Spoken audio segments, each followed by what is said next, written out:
Yeah. Yeah.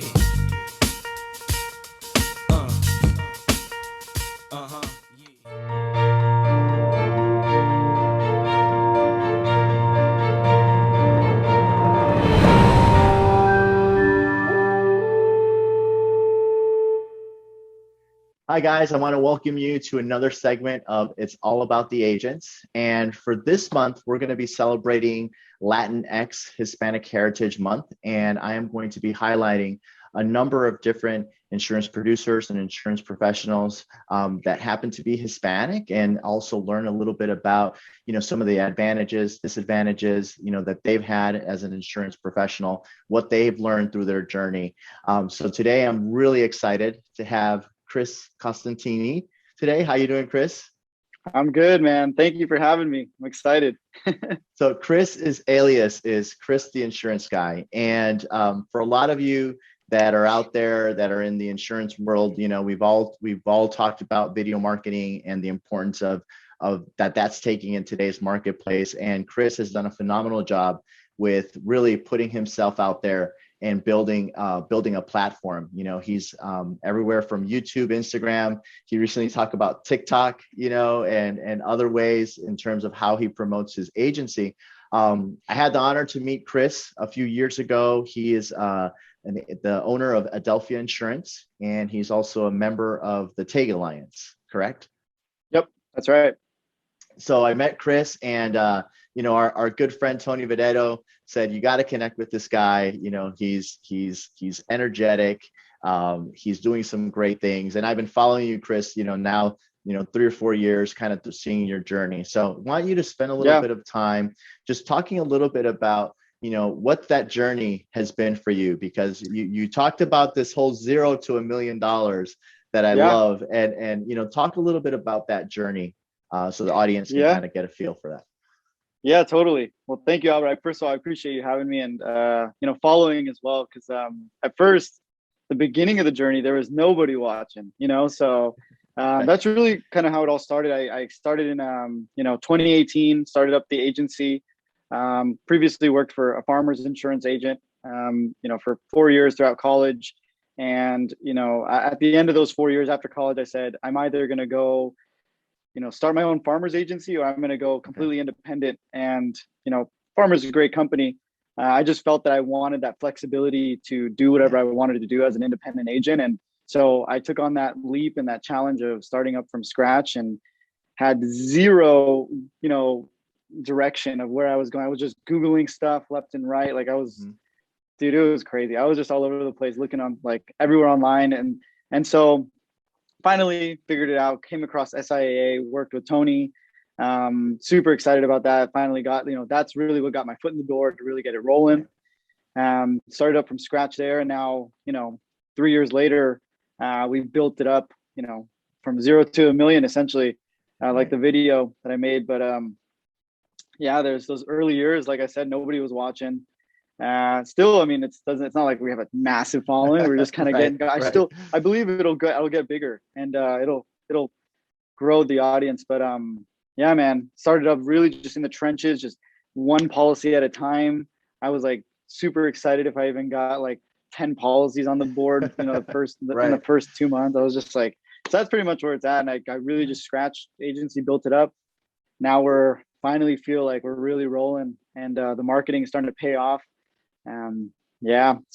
Really kind of got that rolling. Yeah. And I remember watching one of the videos, and you explained something that I thought made a total sense. You talked about marketing, sales, service, right?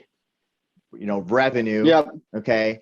And then reinvesting, right? So I pay attention to your video. So you kind of took it back to the marketing. And I think for you, and maybe the key to your success has been this marketing core, right? From day one, you've kind of made it a point to just really say everything that I can do is to build upon the branding. And you talk a lot about branding. So share a little bit 100%. about that. Yeah, I just think it comes down to like the basics. This is my belief. If somebody doesn't know who you are, then how can they buy from you? So the more people that know who you are, there's a bigger and better chance of an opportunity just for a quote, because it's at the end of the day, we're in a sales, numbers game. It's, Right. More eyes on you, more opportunities to get a lead, to turn a lead into a quote, more quotes, more, potential, if you're not quoting, you're not even, you're not in the game. Right. You need to run a quote. So Right. in order to get in a quote, you need to get somebody's attention, and you need attention. And that's where all the marketing comes. There's a lot of different avenues available, especially with social media. It's just, I think a lot of agents are missing the boat 100%. Like, they're just not realizing that LinkedIn, YouTube, Facebook, Instagram, Snap, like even Snapchat. Like, I mean, Snapchat's a little bit like, okay, maybe not that one, but TikTok, like there's all these platforms that are free that everybody can use, and like, we're just need to take advantage of them. That's what I believe. So.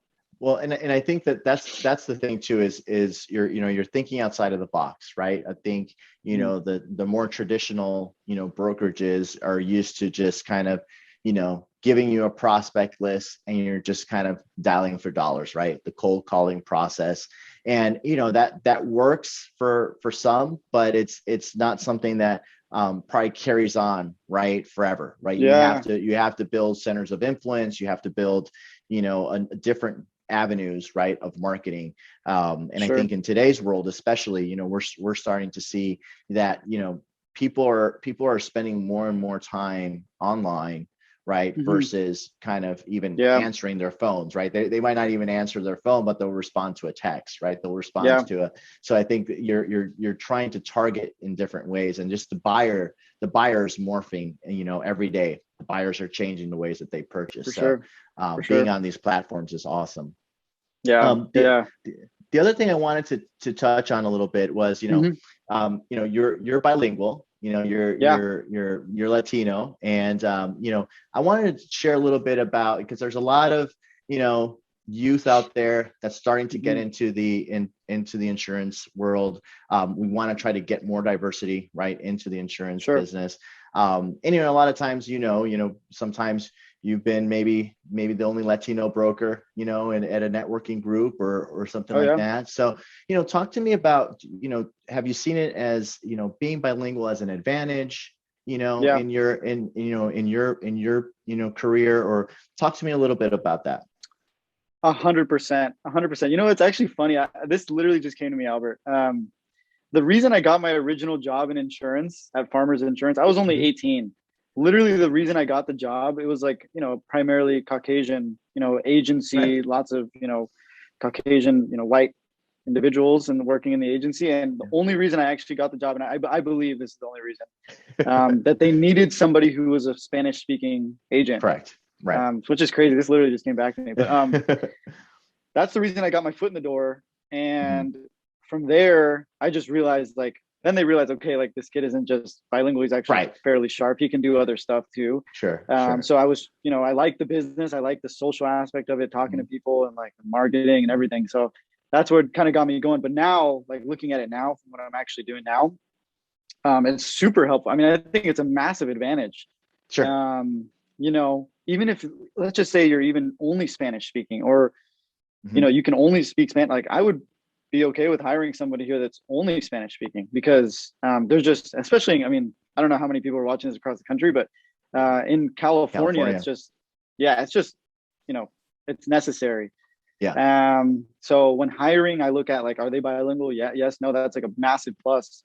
So I use it to my advantage. I even when I can, this is a tricky one. This is an interesting one. Even when it's an owner of a business and they don't know I speak Spanish yet, I'll throw in a word, I'll be Ramirez, I'll say it in a Spanish way. Yeah. Because then put in your accent. Yeah. He knows he speaks Spanish. And then it's just they subtly know that I speak Spanish. Yeah. And then it just kind of have my leg up, even though I didn't even say anything in Spanish yet, but it's an advantage. Do you feel sometimes when you do you feel kind of when you make that connection, right? When you use the Spanish edge, right? Do you feel do you feel that client has a closer bond, or is there an automatic connection maybe that you may feel versus another client? Yeah. I do. I definitely feel that. I don't know what that is. I think that's just more of your rapport, I guess, because it's just a commonality. everybody Like speaks culturally. English, but yeah, Yeah. culturally, Yeah, I just feel culturally. like I grew up, going to Mexico. I understand, you know, I really understand the culture. There's a lot of people that speak Spanish and like, Sure. but I understand the culture and like I can relate to it. So yeah, there's definitely Yeah. some rapport that like That instantly comes builds with there. it. Well, good. Well, I Yeah, think, it's I think what you mentioned is really important, is that, it gives you a leg up, right? Being able for to sure. speak another language, especially in today's marketplace. And we know, Hmm. you look at California, at least, I think the census says 2025, Latinos are probably going to be the majority, right, in Is that this true? in this Wow. state. Yeah. So it's Dang. it's happening, right? It's happening. You're seeing a lot of changes. And also, the businesses that you're targeting Hmm. too. Do you find yourself targeting, all types of business, but do you tend to get, a good amount of Hispanic owned businesses that you interact with, or is it Yeah. just kind of very, very broad for No, you? no, it is. I mean, it's broad. We do work with a lot of different types of businesses, but you'd be surprised. Some of these, Latino owned businesses are, they're massive. Some of them are Yeah. huge. Yeah. And yeah, it's been really, really, yeah. I think I don't know how much of it was me, getting these bigger deals and getting my foot Sure. in the door because of it. It's just hard to say exactly, but um, yeah, there's definitely good business out there. And then also, I just think there's a big opportunity to be like to really do our jobs as agents Hmm. and like Hmm. really help people and advise people. A lot of times, the Latino market tends to have people that don't really fully understand the Hmm. way some of these products work, and they don't have somebody Right. properly explain it to them. Maybe there's a language barrier there that they just go with whatever is the best price, and then somebody just sells them and doesn't explain it. So I honestly feel like there's a duty on my end as an agent that speaks Spanish to Mhm. really help educate and do what's right with families, and just business owners, everybody across the board that maybe didn't ever have somebody that could explain it to them and be sharp and Yeah. tell them really what they need and not just be like, hey, here's the cheapest price. What do you want? Right. Let's get it going for you. So Right. I yeah, think I think yeah.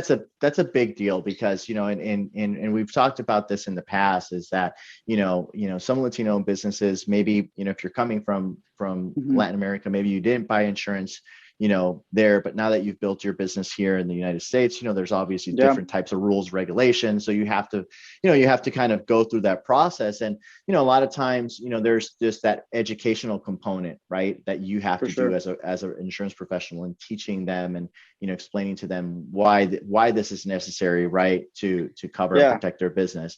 And Hmm. you talked about, I remember, some of the challenges in terms of, you know am I going to write this large policy? You talked about, like, when you were targeting some business, I'm like, okay, I got a $25,000 policy. I have $100,000 policy, right? But you don't shy away, and you've always Oh consistently yeah. been kind of that go-getter type personality. Hmm. When did it shift for you, as far as, that Hmm. confidence? Because you've been in this independent game for how many Yeah, years three now? 3 years. Three Yeah, years. 3 years. yeah. Not that much time. Not that much Uh, time. Yeah. I think it was mainly just the actual shift. There was definitely a time that it happened. It was in the first year for sure. Okay. Um, I started to quote them like, you really need to get your foot, you need to start actually just quoting them. Like I said in that video where I did talk about that, where I said it was super intimidating. Like I would see like these 5 6 figure, quotes, and I would be like, oh, there's no way. Like I'm never gonna Right. sell this. Right. So I think the shift was just like I had to sell it. Like I just knew that it was almost like the fire was there because like I'm building this thing. I'm already maybe put myself on the record in front of everybody. Right. So Right. it's like, Chris, you better figure this out, Got to make this like work. now. You got to make this work. Yeah. Yeah. So then I just kind of I don't know. I just realized like they're gonna have to spend the money one way or the other.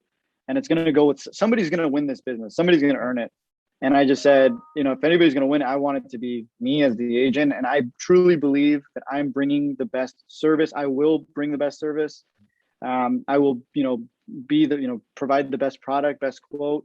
And yeah, that's kind of it. Once you believe that yourself, I think you have to sell yourself first, before you can sell somebody else and transfer that certainty to them that you Mhm. are the best for them, best option for them. And then that was the problem. I didn't sell myself early on enough. Like now Okay. looking back, I can't change You that learned. because it's just the way it happened. Right. But yeah, I sold myself, and then I started believing it. I think it was because I was hungry and I had no choice. I was like desperate, pretty much. Right. You know, you know, as an independent broker, you eat what you hunt, right? I mean, it's at the end of the day, Exactly. that is it. You know, one of the things that you've shared, you know, Hmm. in the last 3 years that I've been, you know, following you, you know, Yeah. every single time you have there's a process and a consistency that you have in your messaging, right? And you talked about a couple of the platforms that have worked for you.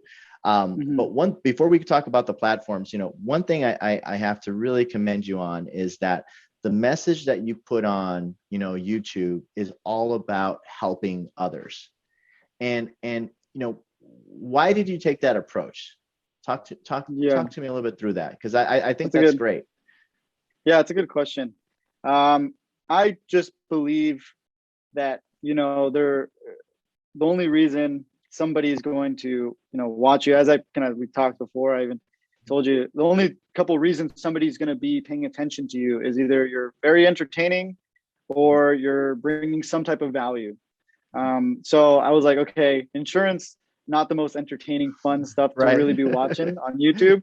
So I was like, Right. I really have to bring value to people, and like Yeah. that's it. And I just also believed giving, I if you give, you do, help enough other people. This is a motto that I live by in life. If you help enough other people get what they want, you'll eventually get what you want. So whether it comes back to me or not, I just believe that somehow, some way, me helping out and bringing value to other people will somehow, come back to me, and Come then, back to you. karma will take its course, and we'll see. But yeah, I just think also there's a lot of people that helped me early on in the first Okay. year, and I almost kind Okay. of felt a little bit like indebted that I Paying was it just like, forward. yeah, I just felt Yeah. like I should help other people out. Now it's gotten to the point where it's like lots of people reaching out, so I gotta, manage my own time and grow my own Right. business. I can't be just helping everybody all the time. Right. But so yeah, that's kind of that's my philosophy, and that's the way I think about it. And it's honestly feels really good too when you like talk to somebody and they're like, "Thank you so much." Like it's just like you're Yeah. changing the way I'm Yeah. starting my thing, and it's just like that feels amazing. Like there's Yeah. nothing. I'll tell you straight up, Albert. Like I'll sell a big policy that's Yeah. like $50,000 policy or something like that, and I'm pretty excited. I'm like pretty hyped up Yeah. about that. But sometimes like when people say stuff about like a video, or they'll talk to me and they're Yeah. like, "Thank you so much."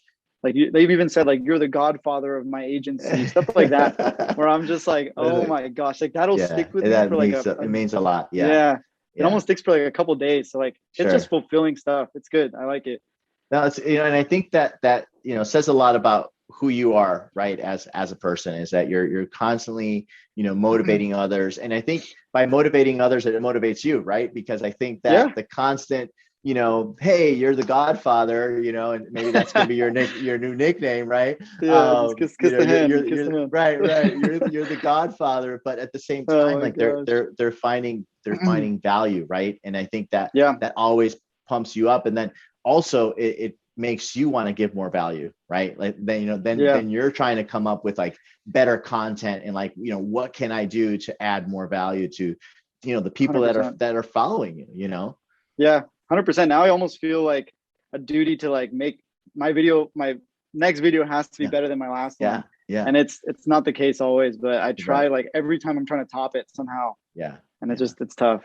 It gets Well, tough. and what's the back of the Adelfia shirt says, see you at the Oh top. yeah. Is that See see you you at the at the top. top? See you at the Yeah, it's top. funny. So, Like I got the book right here. Like I literally, because we read it. This is the actual there you book. go. See you at the top. So I like It's that, funny. because, you know, you're constantly trying to not only elevate yourself, but you're elevating others, right? And I Yep. think that's, you know, at the end of the day, that's what it's about, right? You're trying to be, you know, the best version of yourself, to your Hmm. clients and to those that are following you. You know, Hmm. recently you shared about 3 of the platforms, that you found your Yeah. agency, to be successful. Let's talk a little bit about those, and many others, you Sure. know, that Sure. I've had on the call have shared, you know, some platforms as well. But, you know, for you specifically, what have you found it to be the most successful?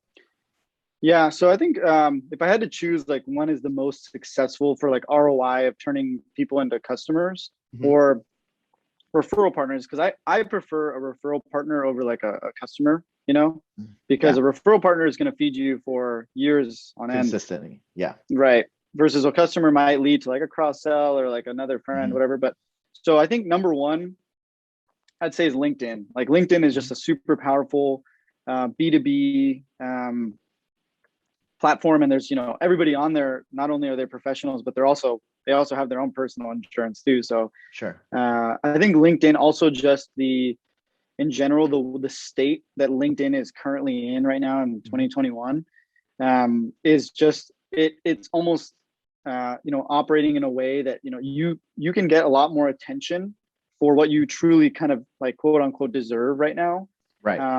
because there's not enough content being pumped into this for the amount of attention that's on this platform of viewers and Right. users. There's not enough content being made, so your content goes a lot further in this platform Okay. versus like Facebook is saturated, LinkedIn, Right. I'm sorry, Instagram is saturated. There's a lot of users, a lot of content.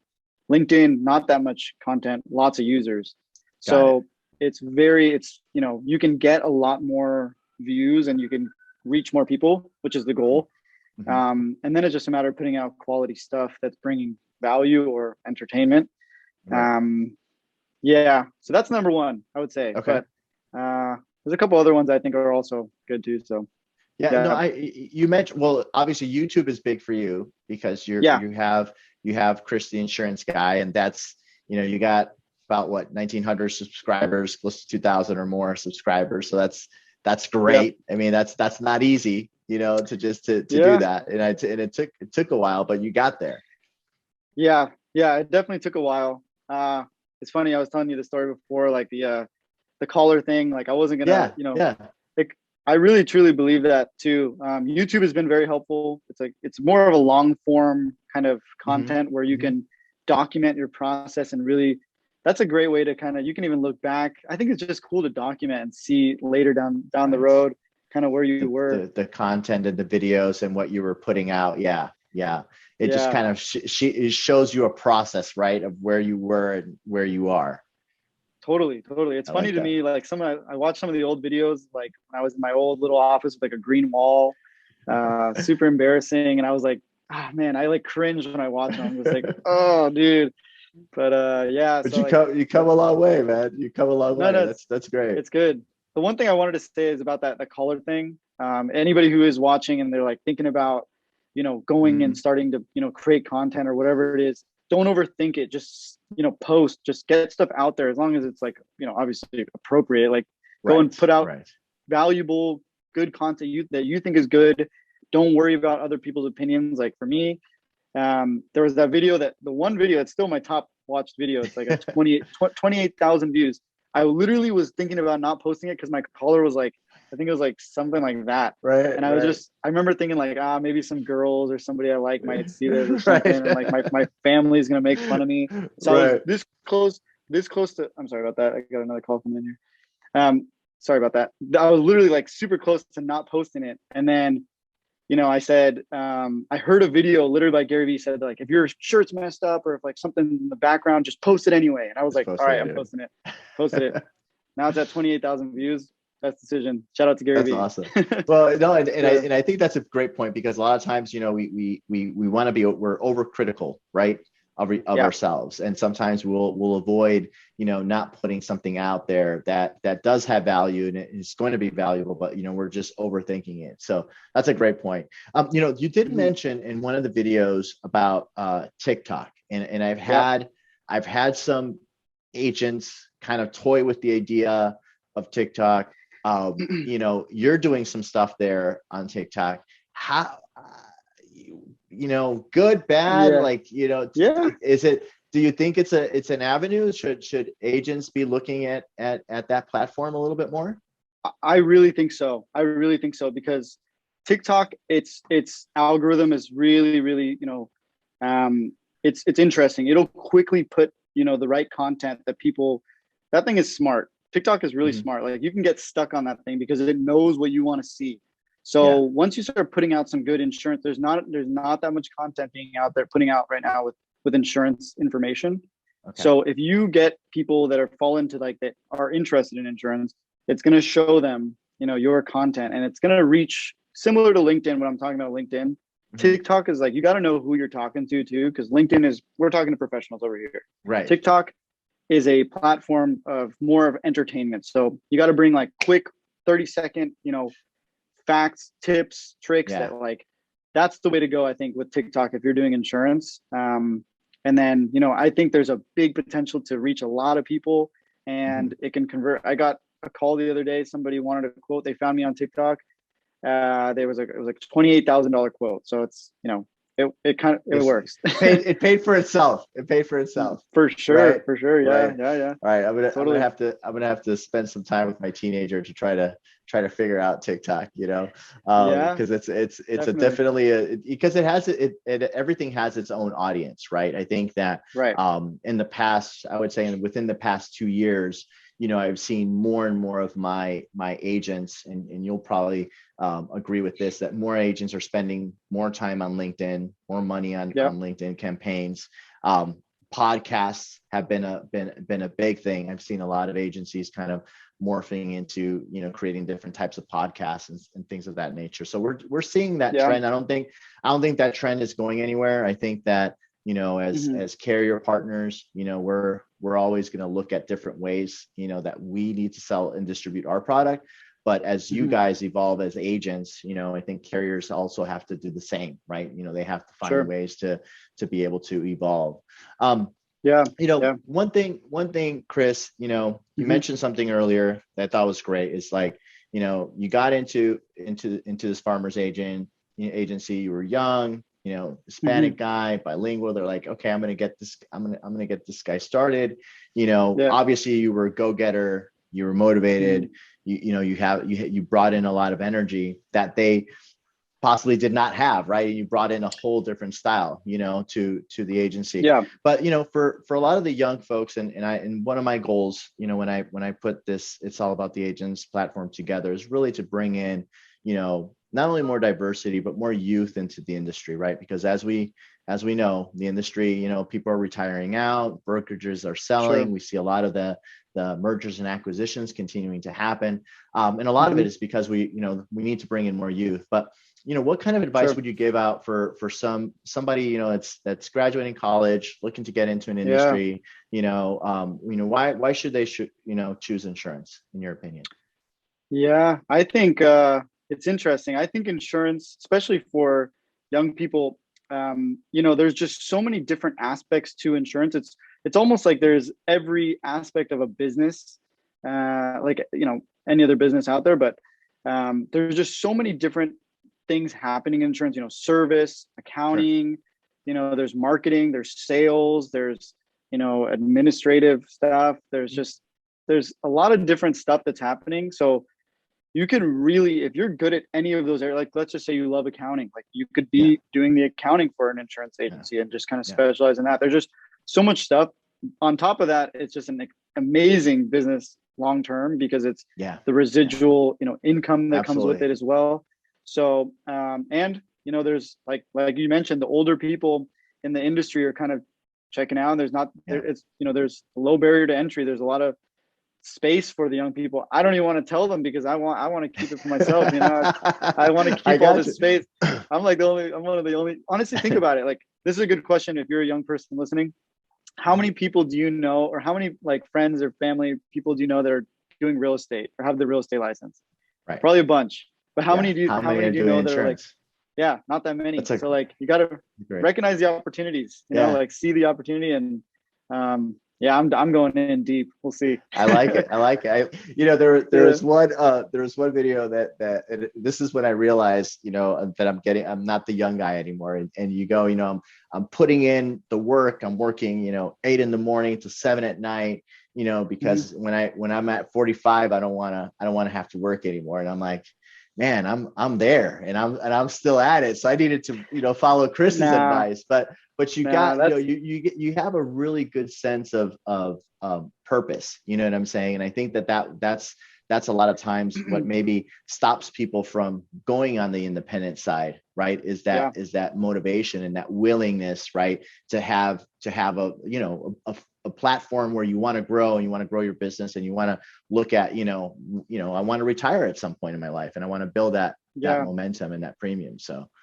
Yeah. And just so you know, Albert, you're super young still, man. Like 45 is like crazy young. I just know, like, dude, 45 is a stretch. Like, I know I'm 25. That's a great right goal, now. though. Are you kidding me? That's a great goal. That's 20 years from now, man. That's totally doable. No, that's a great goal. I think you need to keep that. You need to keep that. There's a lot that's going to happen in between. I know it. There's just so much that's like, it's just a lot of work. But well, what's going to happen is you're going to get after this interview, you're going to get about five guys and gals that are going to call you and be like, hey, how can I join Adelfia? I want to do what you're doing, and because at the end of the day, you want to grow your agency, right?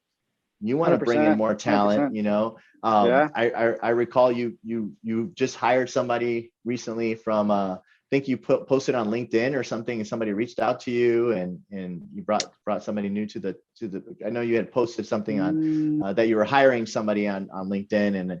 Yeah, no, we're hiring. We haven't hired anyone in the recent months, but we're actively hiring. So if there's anyone watching that wants, to join a up and coming agency, that's it. That's exactly it. This is it.